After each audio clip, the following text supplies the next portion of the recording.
Normalmente, cuando nuestra mente se imagina la supervivencia humana en el espacio exterior, la imagen que aparece de inmediato tiene que ver con ingeniería pesada, ¿no? Claro, motores gigantescos y todo eso. Exacto. Pensamos en motores de propulsión descomunales, en trajes presurizados que parecen armaduras, escotillas de titanio de medio metro de grosor. O sea, básicamente la idea preconcebida es que protegemos el frágil cuerpo humano metiéndolo dentro de una lata extremadamente resistente, para aislarlo de un entorno que quiere aniquilarlo. Bueno, a ver, esa es la perspectiva de la ingeniería clásica, sin duda alguna. Es esa mentalidad de construir un muro impenetrable entre nuestra biología y el vacío absoluto.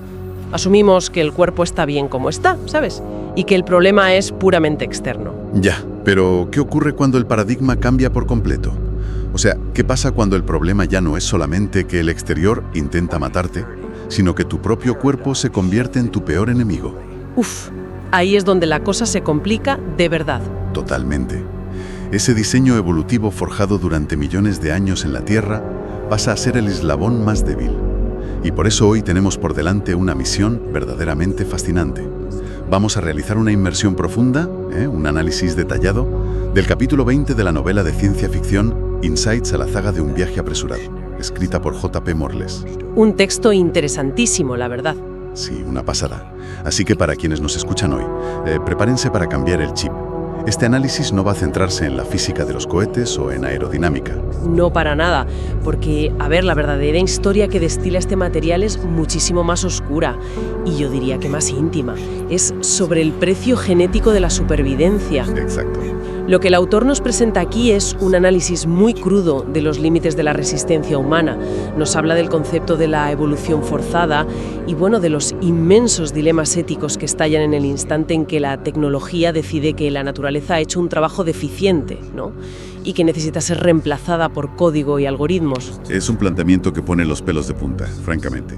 El texto nos mete de lleno en la mente de Noah Walker, que es el visionario, o bueno, el fanático, dependiendo de cómo se mire. Totalmente. La línea es muy fina ahí. Ya ves. Él es la mente detrás de un plan radical para salvar a la humanidad de un colapso inminente en la Tierra, llevándola a colonizar Marte. Y tengo entendido que la narrativa dedica un esfuerzo enorme a establecer lo increíblemente hostil que es el entorno marciano, antes incluso de plantear cómo llevar a la gente allí. Sí, se toma su tiempo en dejarlo claro. ¿Por qué? A ver, Marte no es solo un desierto con temperaturas bajo cero, ¿verdad? Hay mucho más. O sea, es un infierno radiactivo, tal cual. A diferencia de nuestro planeta, Marte carece de un escudo geomagnético activo. Claro, nosotros tenemos esa protección invisible. Exacto. La Tierra tiene este maravilloso campo magnético que desvía la radiación solar y cósmica. Pero Marte perdió el suyo hace miles de millones de años. Su atmósfera es tan tenue que estadísticamente es inútil contra las amenazas del espacio profundo. Madre mía. Así que cualquiera que pasee por la superficie marciana se enfrenta a un bombardeo incesante de radiación ultravioleta ionizante. Y por si fuera poco, a partículas de polvo espacial que actúan como micrometeoritos. Una locura. O sea que salir a dar una vuelta es impensable. Impensable. Cualquier forma de vida orgánica expuesta directamente a esa intemperie enfrentaría una aniquilación a nivel celular casi inmediata. Vale, vamos a desgranar esto. Porque con ese panorama, construir unas cúpulas de cristal en la superficie parece un suicidio garantizado. Un suicidio de manual, sí. Y aquí es donde la estrategia de Noah Walker resulta intrigante. Él elige una ubicación súper específica para la colonia, que es el Valles Marineris, el cañón más grande del sistema solar. Pero, según relata la novela, este cañón no se formó por un río o por la erosión como el Gran Cañón del Colorado, ¿no? No tiene nada que ver con agua. Fíjate que la fuente lo describe como una cicatriz hiperbólica producto de una soldadura de ignición astronómica. A ver, para la gente de nuestra audiencia y para mí, que no somos astrofísicos, ¿qué significa exactamente esto? Bueno, es un concepto visualmente espectacular, la verdad. El autor postula que en un pasado remoto, Marte no sufrió simplemente un terremoto o una fractura geológica normal. Lo que dice es que el planeta entero atravesó una gigantesca nube molecular galáctica. ¿Una nube molecular? ¡Qué fuerte! Imagina una tormenta eléctrica pero de proporciones cósmicas. Esta nube emitió una descarga electromagnética tan masiva que actuó literalmente como un rayo láser o como un soplete a escala planetaria, fundiendo la corteza marciana y dejando esa inmensa brecha abierta. Es como si un dios griego le hubiera dado un hachazo eléctrico al planeta. Ostras, pues es una analogía muy gráfica, pero súper acertada.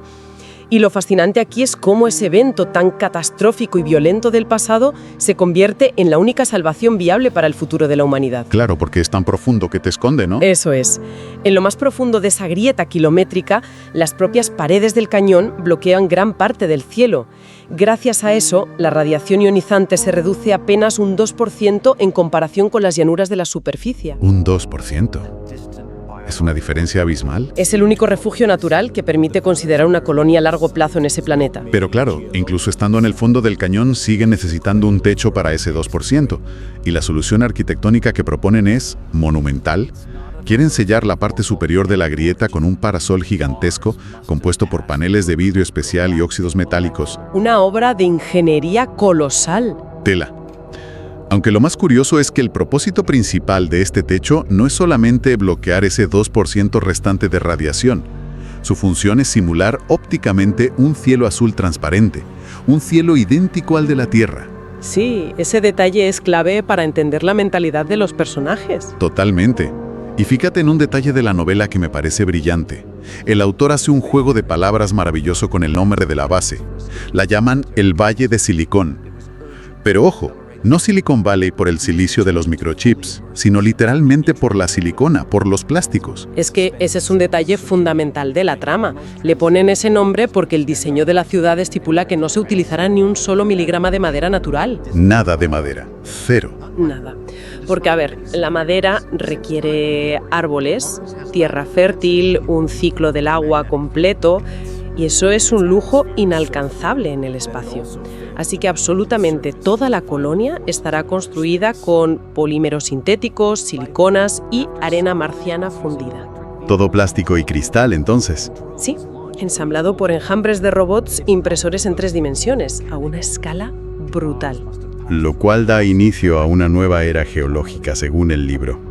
Hablan del antropoceno marciano.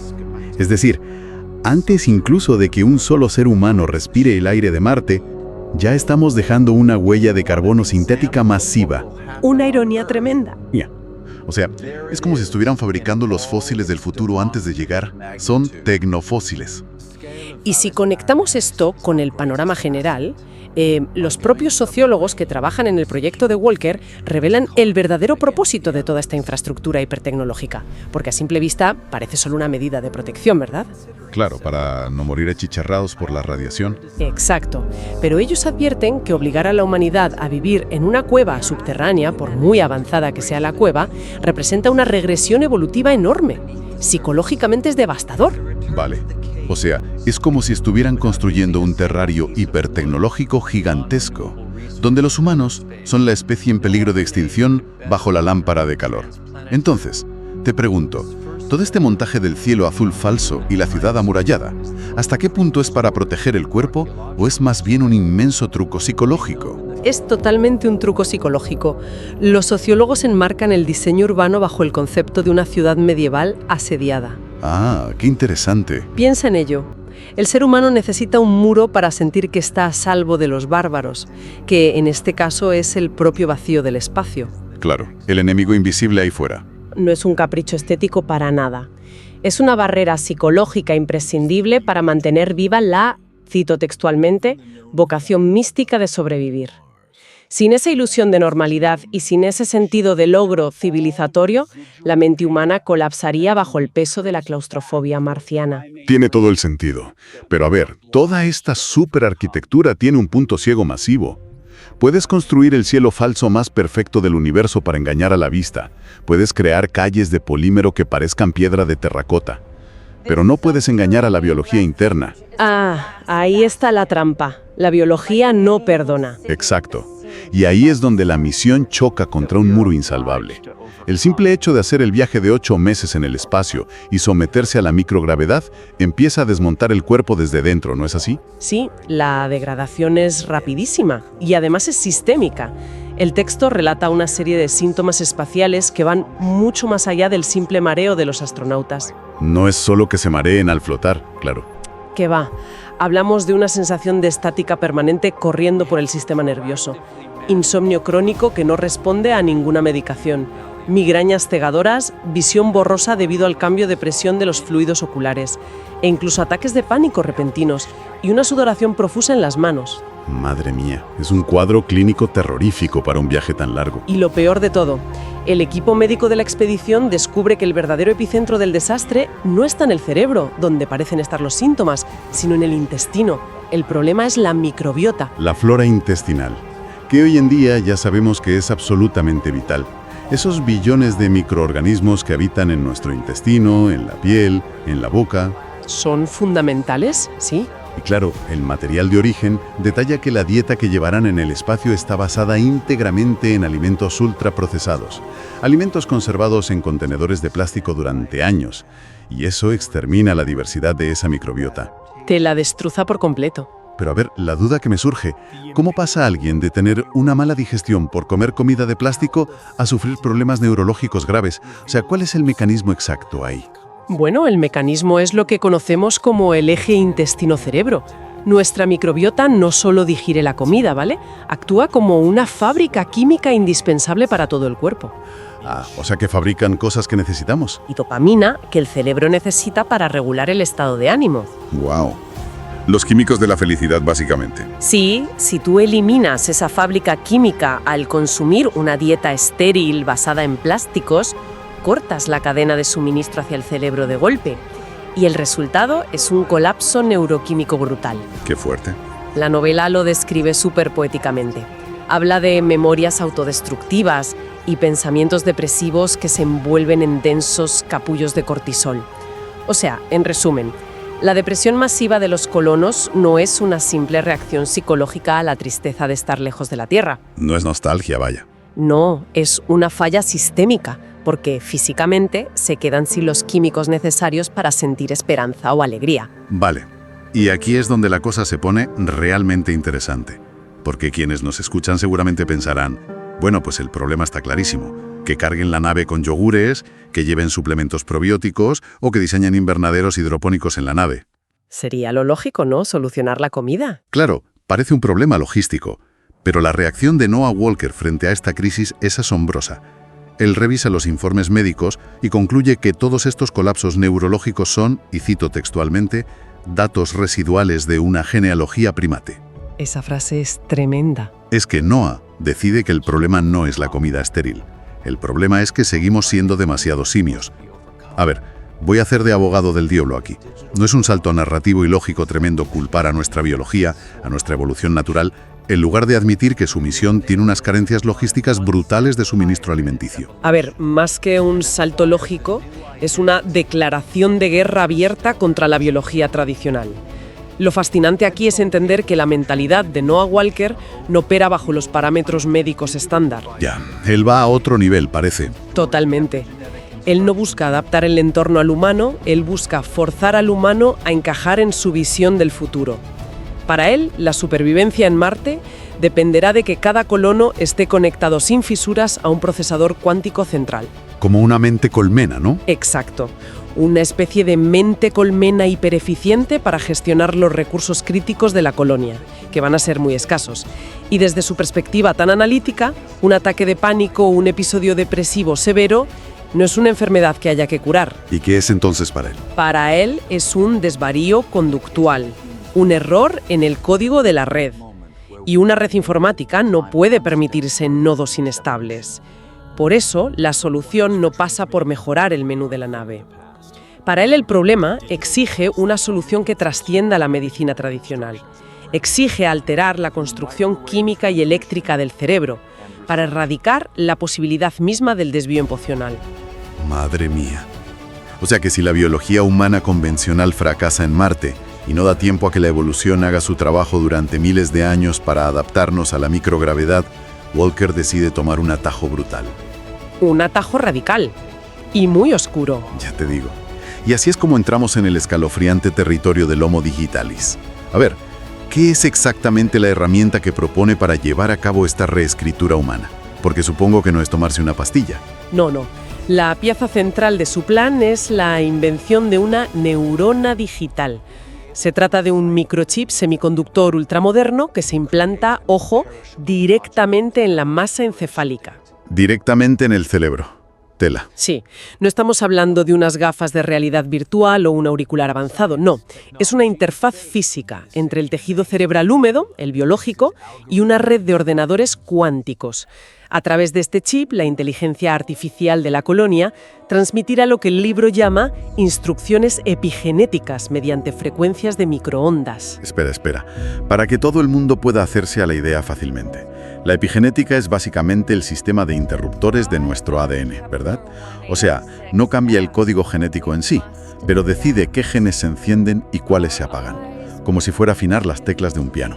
Es una excelente forma de visualizarlo, sí. Todos tenemos el mismo piano, el mismo ADN, pero la epigenética es el pianista que decide qué melodía tocar en cada momento. Me gusta esa imagen. Pues lo que la neurona digital hace es despedir al pianista natural y poner a la inteligencia artificial a tocar las teclas a distancia. ¡Qué fuerte! O sea, hackean al pianista. Exacto. Si el cuerpo entra en crisis por la radiación o la gravedad cero, el ordenador cuántico busca en una base de datos el material genético de múltiples especies extremófilas que sean más resistentes. Ah, especies que lo aguantan todo. Eso es. Luego envía la instrucción por microondas para que el cuerpo humano sintetice esas respuestas inmunológicas o metabólicas en tiempo real. O sea, es evolución bajo demanda. Es alucinante. Y lo más loco es que Walker no se queda ahí, ya que están conectados al panel de control genético a través del chip. Decide hacer limpieza general y eliminar el ADN chatarra, o sea, rasgos que ya no usamos. Sí, la IA depurará esos rasgos vestigiales inútiles. La novela cita 3 ejemplos muy concretos de estos rasgos que la inteligencia artificial va a borrar para no gastar energía metabólica en ellos. El primero es el músculo palmaris longus en el antebrazo, que por lo visto es un recuerdo de cuando nuestros ancestros se columpiaban por las ramas de los árboles. Sí, algo totalmente inútil en Marte. El segundo es el tubérculo de Darwin, esa pequeña protuberancia en el cartílago de la oreja que antes usábamos para orientar el oído y detectar depredadores escondidos. Walker argumenta que ahora somos el superdepredador absoluto, así que ya no necesitamos el radar. Una visión muy prepotente, ¿no te parece? Un ultraje anatómico.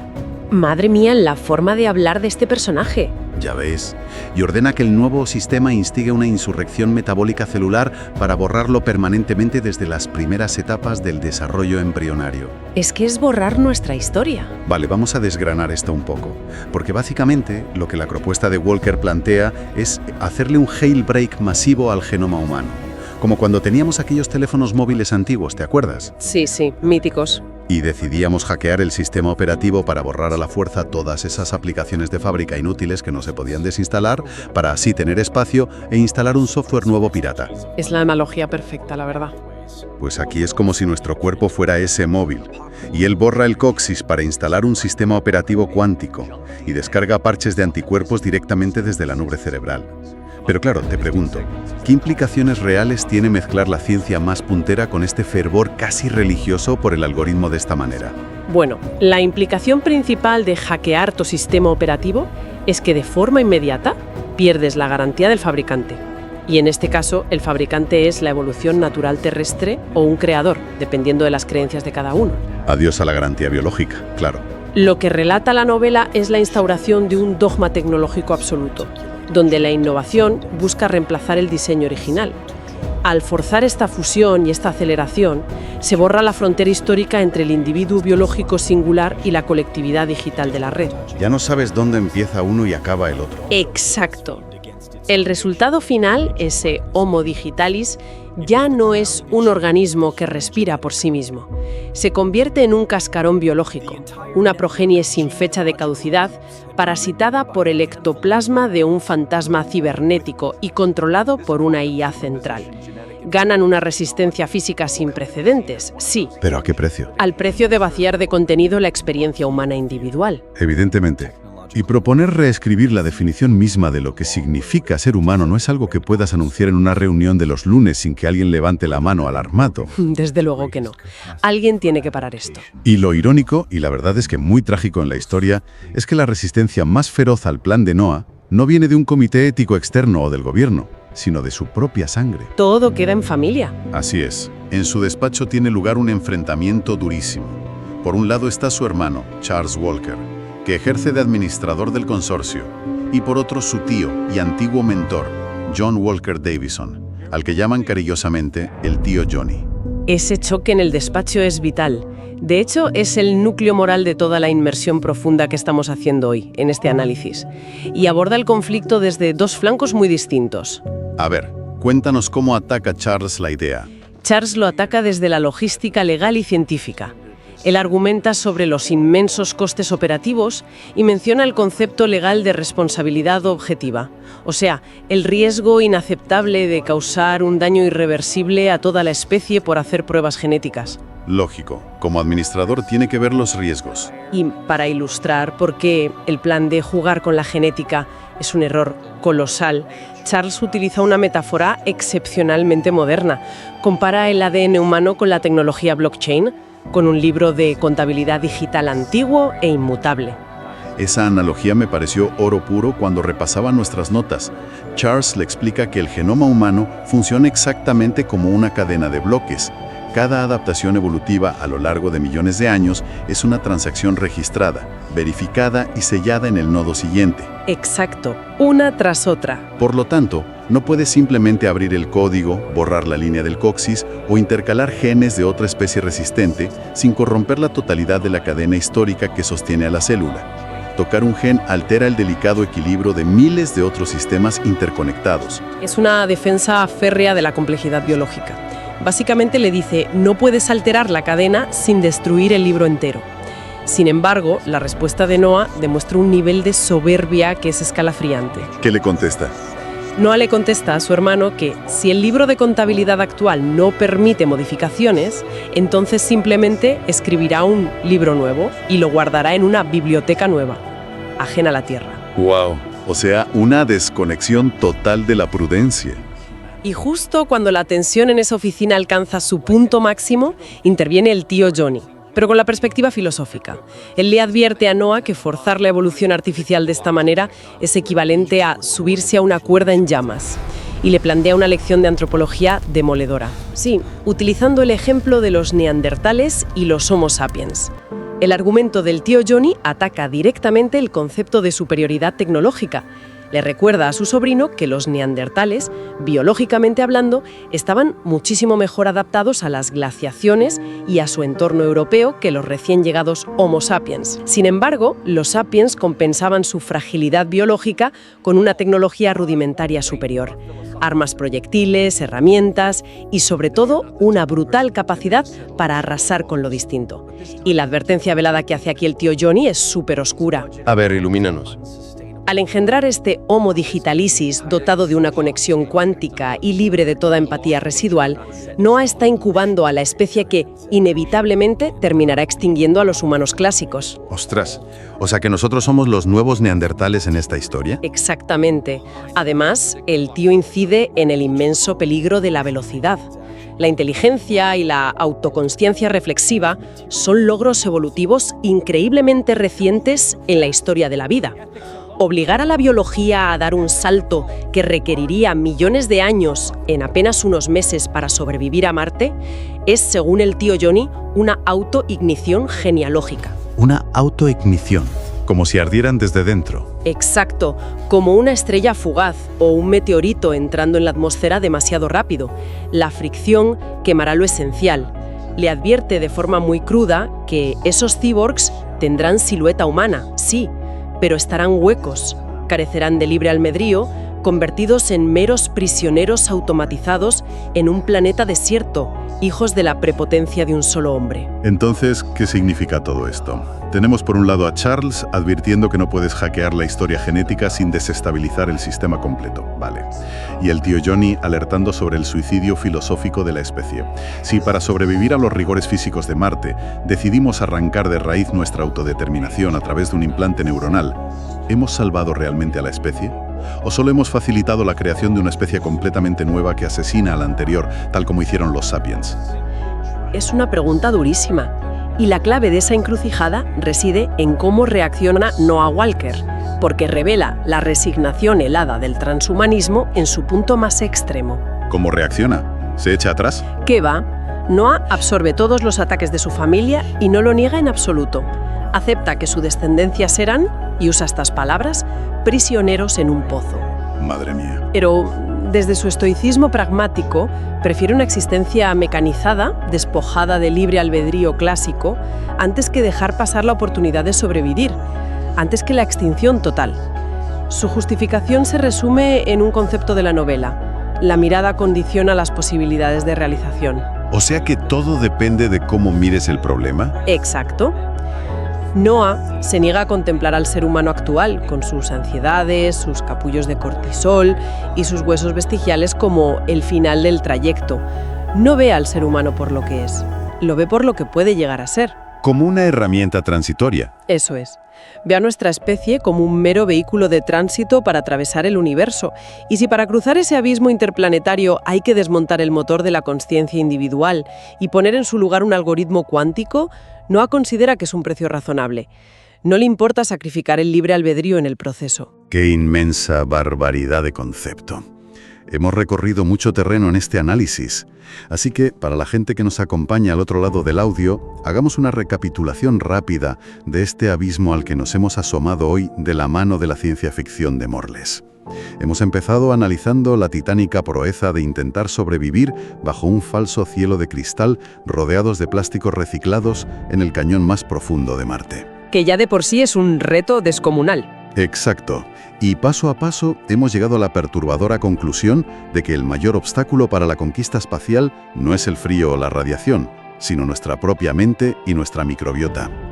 Y que la aterradora solución propuesta pasa por extirpar nuestra historia evolutiva para convertirnos en nodos obedientes de un ordenador central y combatir la depresión espacial. Es un viaje intelectual vertiginoso. Transita desde la obra pública más colosal imaginable hasta la microcirugía genética más invasiva. Y bueno, es crucial que la audiencia entienda por qué desmenuzar un libro de ficción importa tanto nuestro presente, ¿verdad? Claro, porque no es solo fantasía. Exacto. Aunque la historia de Noah Walker ocurra en el futuro marciano, los cimientos de sus dilemas ya están anclados en nuestra realidad actual. Ya te digo. Las discusiones internacionales sobre la ética de la manipulación genética, como la tecnología CRISPR, están ocurriendo hoy en día. Los debates sobre implantes neuronales, como interfaces cerebro-computadora reales, son titulares casi semanales. Y la colonización interplanetaria ya está sobre la mesa de muchas agencias. El dilema de qué parte de nuestra humanidad estamos dispuestos a sacrificar en el altar del progreso ya ha salido de las páginas de las novelas. Y tanto. Los arquitectos del Valle de Silicón del mundo real ya están redactando los estatutos de nuestras futuras colonias espaciales. No nos engañemos. Y eso nos deja con una última reflexión. Algo que me ha estado dando vueltas en la cabeza mientras hablábamos de la purga de ese ADN chatarra. A ver, cuéntanos.